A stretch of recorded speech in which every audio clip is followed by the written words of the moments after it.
Salut, tu vas bien? Je n'étais absolument pas censé faire de vidéo aujourd'hui et je traînais sur YouTube avant de partir sur, Paris et je vois qu'il y a un trailer de Monstres et compagnie, ou plutôt Monster at Work ou Monstres et compagnie au travail, il me semble. Et ce qu'on va faire par rapport à ce trailer, c'est qu'on va faire à la fois la réaction, mais également l'analyse, oui, j'avais peur de cliquer sur le mauvais bouton. Donc on va faire les deux en même temps. Je ne sais pas si je réitérerai la chose. Je pense que pour les trailers en général, on fera réaction et analyse parce que des fois les gens ne veulent pas avoir les deux en mélangé. Sauf que là, je me suis dit, autant n'en faire qu'une, comme ça, on allie les plaisirs par rapport à ce petit trailer que je vais regarder d'ailleurs tout de suite. Pour ceux qui ne le sauraient pas, c'est une série qui est une série Disney et non une série Pixar, donc ça déjà c'est un petit peu étrange je trouve.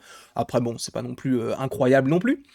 Et c'est la suite de Monstres et compagnie, et non pas Monstres Academy, puisque Monstres Academy est le préquel à Monstres et compagnie, donc on devrait suivre les aventures donc, de Bob et de Sully après Monstres et compagnie. Voilà, donc on va regarder ça de suite, avec des nouveaux personnages d'ailleurs, puisque nous ne l'oublions pas, aujourd'hui Monstres et compagnie n'est plus une entreprise qui fait peur, mais qui fait rire les enfants, puisque le rire est 10, 100 ou 1000 fois plus puissant que le cri.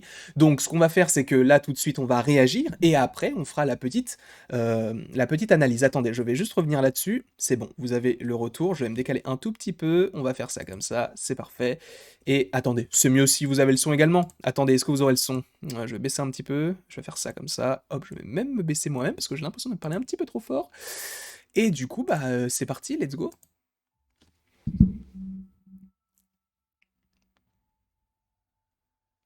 Oui, cet été, du coup, parce que c'est le 2 juillet, il me semble. Donc c'est très bientôt. Et ça va être très cool. Parce que là, ils sont censés faire rire.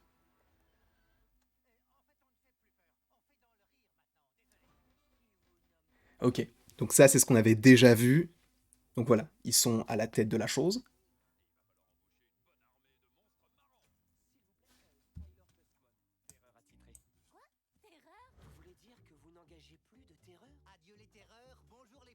Donc ça, on le savait déjà aussi que ça allait être... il allait faire partie donc d'une équipe pour faire rire et non pour faire peur.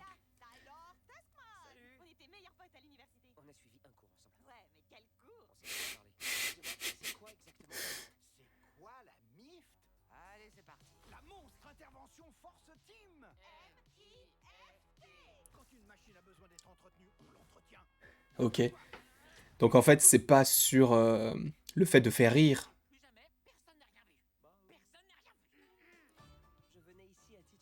Ok. Donc là, on va te présenter les différents persos, dont je vous avais déjà présenté d'ailleurs les personnages. Ok. Donc elle se fait encore passer pour quelqu'un qui travaille là-bas. D'accord, cool. Non, j'ai pas envie de voir le trailer d'Aladin. Attendez, je vais me remettre ma tête. Voilà, normalement. Attendez, hop. Oui, tu vas. Non, oui, on s'en fout du Happy Meal, d'accord? Tu mets pause, d'accord? Tu me laisses tranquille, s'il te plaît. On va recharger la page. Juste, attendez, je vais juste faire ça comme ça. Je vais couper le son. Et je recharge comme ça, il n'y a pas la pub du Happy Meal, parce qu'on en a rien à foutre. Voilà, parfait. Du coup, eh ben c'était très intéressant comme petit trailer. Après, encore une fois, c'était des images qu'on avait potentiellement déjà vues, hein, notamment dans les différents trailers, même dans des photos qui n'ont pas fuité puisqu'elles ont été dévoilées par, il me semble, Entertainment Weekly. On en avait déjà parlé un petit peu. Mais donc là, on va faire une petite analyse plan par plan, vite fait, hein, parce que bah, on en a déjà parlé, on a déjà fait une analyse plan par plan du trailer du précédent, mais là, on va s'y consacrer à 100%. Donc là, qu'est-ce qu'on peut voir? Est-ce qu'il y a des petits easter eggs? Parce que c'est aussi pour ça que je fais ce genre de petites analyses, c'est pour essayer de voir s'il y a des petites choses cachées, parce que même si ce programme est un programme Disney, estampillé Disney et plus Pixar, je ne sais pas pourquoi, mais en tout cas voilà, il se peut qu'il y ait quand même des petits détails cachés, parce que vous le savez, Disney et Pixar, surtout Pixar, aiment disséminer des petits easter eggs, donc des petits détails un petit peu partout. Là, a priori, il n'y en a pas énormément. Peut-être juste ce petit dinosaure-là qui peut faire penser un peu à Arlo, mais avec des écailles. C'est très léger. C'est peut-être juste un dinosaure. Donc, passons. D'ailleurs, je vais peut-être baisser un petit peu le son. Je vais même pas du tout de mettre de son. Bah, peut-être que... Bah non, de toute façon, vous en avez pas, donc c'est pas très grave. Donc, On a ce petit enfant, qui est d'ailleurs des mêmes couleurs, que Sully, violet et bleu. Est-ce que ça rappelle quelque chose? Je ne sais pas du tout, mais c'est anecdotique, bien évidemment. Et ce qui est cool, c'est que ça arrive cet été, donc le 2 juillet, et ça m'enchante particulièrement, et c'est mieux si je mets la bonne, si je mets la bonne? Attends, est-ce que j'ai mis la bonne? Attends, parce que non, c'est bon, non, peut-être que tout à l'heure, c'était pas bon. OK, d'accord, c'est pas grave. On va continuer. Vraiment, cette vidéo, je la fais vraiment sur le pouce, j'étais pas du tout censé la faire, je vais partir dans quelques instants. Donc on fait comme on peut, d'accord? En tout cas, la série est censée sortir le 2 juillet, donc ça sortira tous les vendredis. Je ne pense pas que je ferai d'ailleurs des reviews à chaque épisode, mais je pense qu'on en fera une pour le premier, peut-être au milieu et à la fin. Et de toute façon, on en parlera lors du 100% anime, tous les lundis, une fois sur deux de l'année. Ça va être très cool. Et c'est très cool puisqu'il y a déjà le premier épisode qui est disponible sur YouTube. Voilà, vous avez toutes les indications. Maintenant, je vous invite à aller le voir si vous en avez envie, bien évidemment. Donc ça, ce genre de plan, en fait, ça rappelle les scènes d'introduction de Monstres et compagnie, puisque tu as, c'était au moment où je crois que c'était Bill. Il s'appelait Bill. Même il disait, il y en a pas deux des Bill, et il était un peu débile du coup. Et du coup, moi, ça m'intrigue. Enfin, ça m'intrigue. Je trouve que la petite référence, la petite connexion est plutôt sympathique. Après, est-ce que c'est vraiment si important que ça? D'ailleurs, le fauteuil ici que je remarque, j'ai l'impression que ça a l'air d'être le même que le fauteuil qu'utilisent Bob et Sully pour masquer, enfin tu sais, pour habiller Boo. Alors c'est pas le même, mais c'est la même forme. Est-ce qu'ils ont réutilisé tout ça? Est-ce que c'est un easter egg un peu nul? Oui, ok, je te l'accorde, mais continuons. Du coup, bon bah là il n'y a pas plus d'easter egg que ça puisque c'est dans la même scène. En revanche, ça c'est cool. Ça c'est cool, pourquoi? Parce que vous avez les petits picots juste ici, peut-être que vous vous en foutez, mais, et d'ailleurs, non, ça me fait penser de loin à Tristesse, mais non, c'est juste un petit personnage tranquille. Mais les petits picots ici, qui sont justement disponibles, que tu peux voir notamment dans Monstres et compagnie, dans le premier, et justement Bill, lui, se fait attaquer par ce genre de choses. En fait, il se fait attaquer, il a juste marché dessus. Et c'est vrai que je ne sais pas à quoi ça correspond comme jeu, parce que c'est pas du tout prudent de la part des parents d'avoir mis ça. Parce que, admettons, le bébé, il est somnambule, il saute, il se prend un truc dans le pied, bah il meurt. Enfin, il meurt. En tout cas, il se fait mal. Donc là, c'est les poils de Sully, c'est pas très intéressant. Donc là, ce personnage-là, en fait, si, je vais peut-être vous remettre le son, comme ça on peut essayer aussi d'analyser les paroles des différents personnages. Donc voilà, je vais vous remettre le son juste ici, et hop là, on l'augmente, et voilà. Donc lui, il précise qu'ils ne font plus peur, ils font uniquement rire. Et ça, c'était donc la suite directe à Monstres et compagnie. Par contre, ce qui m'intéresse beaucoup, excusez-moi d'avoir recoupé, c'est est-ce que du coup il va y avoir un lien avec Boo? Et ça peut être intéressant. On en parlera de toute façon au moment venu. Ça, on l'avait déjà vu également. Là, il y a plusieurs petits easter eggs un petit peu légers. Par exemple, ça, je sais pas si on va le voir d'autant plus, mais c'est tout simplement la tête de Bob avec les cornes de Bob, donc ça fait référence directement à Bob. Donc là, on retrouve le personnage de Germaine, et je crois qu'il y avait un autre easter egg, mais je ne sais plus où il est d'ailleurs. Il est là. Bah voilà, on a Monsieur Waternoose juste ici, qui est donc l'ancien directeur. Donc tu comprends qu'ils viennent juste à l'instant de remplacer Monsieur Waternoose, qui vient d'être renvoyé. Voilà. Ah, d'ailleurs, bon, c'est léger encore une fois, mais si je reviens en arrière, le cadre est par terre. Donc on comprend que genre ils veulent s'affranchir de tout ce qui a été fait, et donc ils ont jeté, enfin ils ont tapé, sûrement avec le club de golf, la photo pour dire on n'en veut plus de ça, ça c'est du passé, maintenant nous on fait rire, on fait plus peur. Peut-être. Donc là on a Tyler avec la petite Celia, il me semble.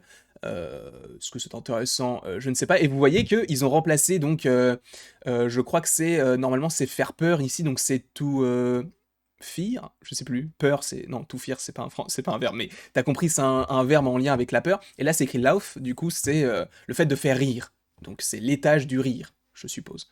Donc on retrouve Celia, donc la femme de Bob, en tout cas sa compagne. Et lui, on comprend que c'est une terreur attitrée, donc lui, il est là pour faire peur, pas pour faire rire. Et c'est là où ça va être intéressant. En plus, je pense que lui, ça va être l'un des personnages principaux. En plus de ça, il est assez grand, il est assez stock, il a des cornes, il est bleu, clair et violet. Ça te fait pas penser à un petit Sully, par exemple? Moi, un petit peu.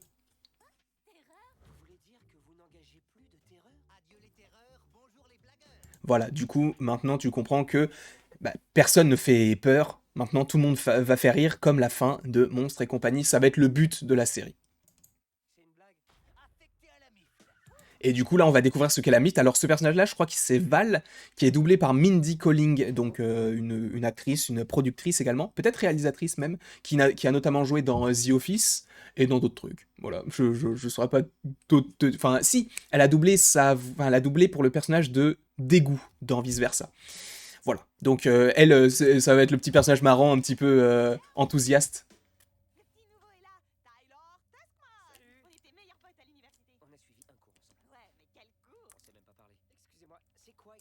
Et ce qui est marrant, c'est que bon, ça on en avait déjà parlé, mais ce personnage est de la même forme que le personnage de Hart qui était déjà doublé par Jamel Debbouze dans Monstre Academy, donc tu sens qu'il y a des petites connexions. Et attendez, du coup, j'essaie de mettre pause, même si ce plan-là, on l'avait déjà vu dans un autre trailer. J'essaie de voir si j'ai pas oublié quelques petites choses, genre la petite canette, est-ce que ça veut dire quelque chose? Est-ce que ce petit slogan là, ce petit autocollant, ça veut dire quelque chose? Je ne sais pas. On va s'arrêter là, peut-être, pour essayer de repérer des easter eggs. Lui, il me semble que... Alors, je me souviens plus de son nom, mais c'est lui qui gère la MIFT, en fait.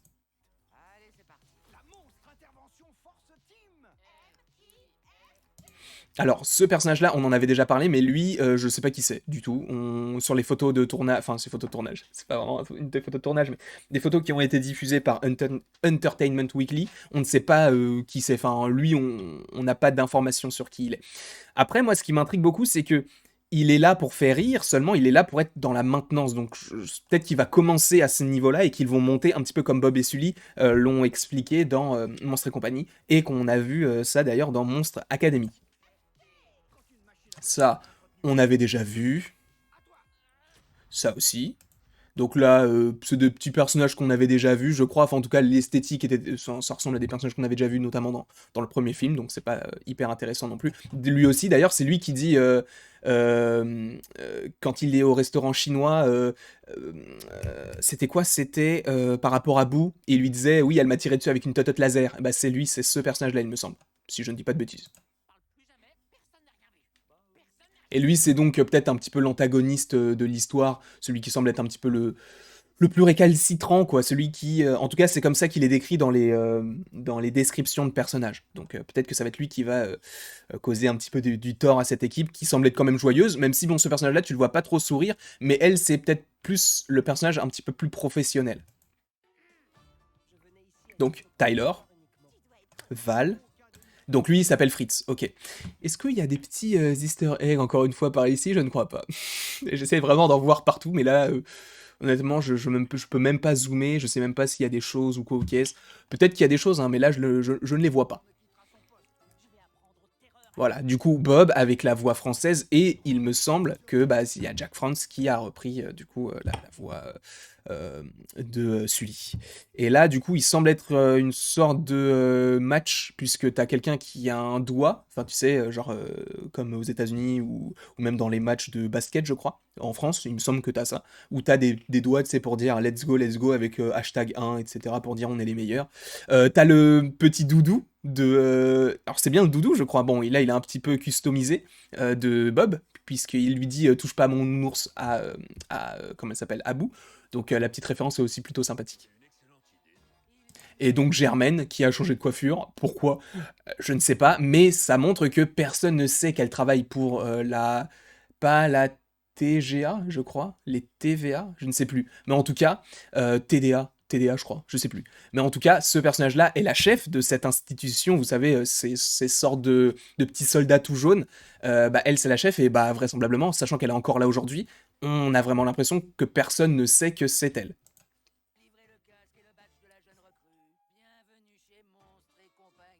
Ok, du coup... Ah, c'est pas le 2. Je pensais que c'était le 2. J'avais mal calculé mon truc. Le 7 juillet. Attends, le 7 juillet, c'est un quoi? C'est un mercredi? C'est un mercredi... Oh non. Oh non. Attendez, parce que là, ça veut dire... Je remets ma tête. Ça veut dire que là, sur le 7 juillet, on est quand même sur Black Widow qui sort au cinéma. On a le début de cette série qui commence également. Et on a aussi l'épisode 5 de Loki. Ça veut dire que le 7 juillet, je ne te mens pas, il y aura vraiment genre, allez, 5-6 vidéos sans compter les lives.